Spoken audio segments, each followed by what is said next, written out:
এবার উত্তর চব্বিশ পরগনার বারাসাতের দিকে নজর রাখবো। বারাসাতে সরকারি জমি দখল করে তৈরি হয়েছে শাসক দলের অফিস, অর্থাৎ তৃণমূলের অফিস বারাসাতে। আর এই বহু বছর ধরে এই এলাকায় রয়েছে তৃণমূলের এই অফিস। খবর কানে যেতে এই অফিস পরিদর্শনে প্রশাসন।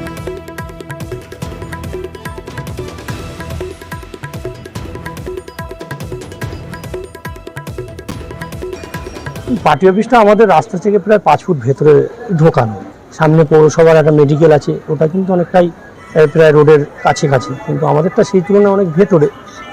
সরকারি ব্যাপার, এরা যেটা মনে করবে সেটা করবে। আমাদের বোর্ডের ডিসিশন ছিল, সেই বোর্ডের ডিসিশন অনুযায়ী এটা দেওয়া হয়েছিল। সরকারি জায়গায় কোনো পার্টি অফিস থাকলে সেটা মাননীয় মুখ্যমন্ত্রীর নির্দেশে যদি সেটা ভেঙে ফেলা যায় তাতে আমার কোনো আপত্তি।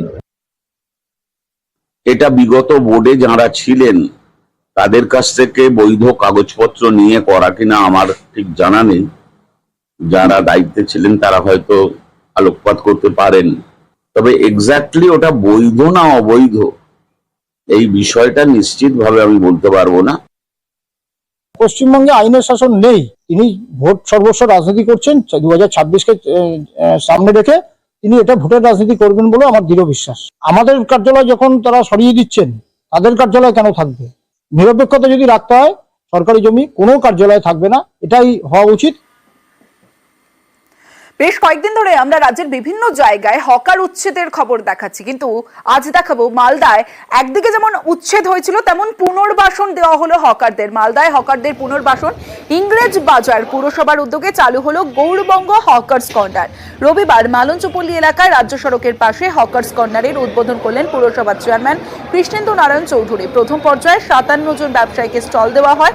আগামীতে শতাধিক ব্যবসায়ের পুনর্বাসনের ব্যবস্থা করা হবে বলে জানায় পুরসভা। দোকান উপহার পেয়ে খুশি ব্যবসায়ীরাও। এবার আমরা পৌরসভা থেকে উদ্যোগ নিয়ে আমরা হকার্স কর্নার করেছি। এটা দিনে এবং রাতে দুবেলাতেই বাজার বসবে। এখানে টয়লেট ব্লক থাকবে, স্লটার হাউস থাকবে, গাড়ি পার্কিং করার জায়গা থাকবে, তাছাড়া বাস আড্ডা হচ্ছে এখানে। মাননীয় মুখ্যমন্ত্রী যে স্বপ্ন দেখেছেন হকারদের পুনর্বাসন করার জন্য, এটা আমাদের প্রথম পদক্ষেপ।